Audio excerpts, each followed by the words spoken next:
ஃபியூச்சரை குறித்து, எதிர்காலத்தை குறித்து பயப்படுறதுனால எந்த பிரயோஜனமுமே இல்லை.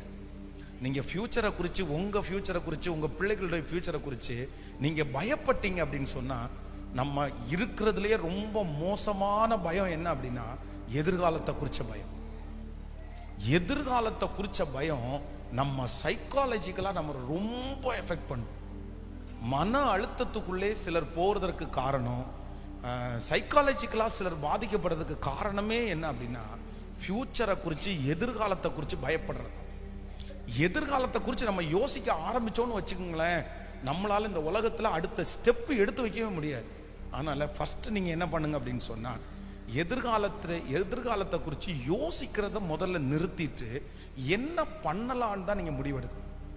என்ன, என் வாழ்க்கை இப்படி இருக்குது, என் எதிர்காலம் இப்படி இருக்குது, நான் என்ன பண்ணணும், நான் என்ன செய்யணும், நான் திருமணமே ஆகலை, இந்த மாதிரி எனக்கு ஃபியூச்சரை நினைச்சா பயமா இருக்கு அப்படின்னு சொன்னா, அதுக்காக நீங்க முயற்சி எடுங்க.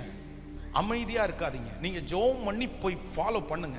இல்ல எனக்கு எந்த தொழிலும் எனக்கு இல்லை, என் கையில வருமானம் இல்லைன்னு நினைக்கிறீங்களா, என் ஃபியூச்சர், நீங்க அதற்காக பிரயாசம் எடுங்க. எனக்கு ரொம்ப பலவீனமா இருக்குது, என் உடம்பு சரியில்லை, இப்படி இருந்தா என் ஃபியூச்சர், நான் நம்புறேன் என் உடம்புல இருக்கிற அவயவத்தை எல்லாவற்றையும் படைச்சவர் அவர்.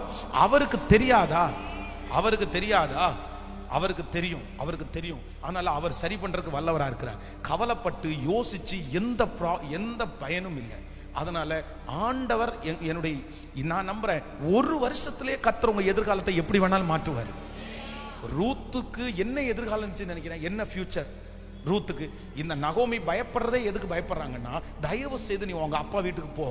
ஏன் அப்படின்னு சொன்னா, என் கூட வந்தா உனக்கு என்ன இல்லை சொல்லுங்க, என் கூட நீ வந்தேன்னா உனக்கு எதிர்காலம் இல்லை.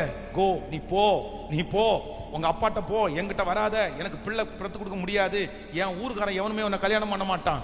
ஆனா வேதம் சொல்லுது, இந்த ரூத் ஒரே ஒரு பிடி மட்டும்தான், உன் தேவன் என் தேவன். நீ உங்க தேவனை குறித்து எவ்வளவு பெரிய சாட்சி சொல்லியிருக்க எனக்கு தெரியும். உங்க தேவன் என்னை கைவிட மாட்டாரு. அனாதைய போல வந்த ரூத்துக்கு கர்த்தர் ஃபியூச்சரை எவ்வளவு பிரகாசமா ஆண்டவர் மாற்றி கொடுத்தாரு. நீ அறியாததும் உனக்கு எட்டாததும். ரூத்துக்கு ஒரு எதிர்காலத்தை ஆண்டவரால் கொடுக்க முடியும்னா, நான் நம்புறேன் உங்களுக்கும் எனக்கும் எதிர்காலத்தை தர முடியும். எதிர்காலத்தை தர முடியும். டோன்ட் வரி, ஒரி பண்ணாதீங்க, பயப்படாதீங்க, கவலைப்படாதீங்க. அதுக்கு நேராக காலடி எடுத்து வைங்க. எப்பவும் முயற்சி எடுங்க. தூங்குற டைமை தவிர வேற எல்லா நேரத்திலையும் ஒன்று மட்டும்தான் இருக்கணும், எதிர்காலத்தில் கர்த்தர் வருகை வரைக்கும் போய் நிற்கணும். ஆமென்.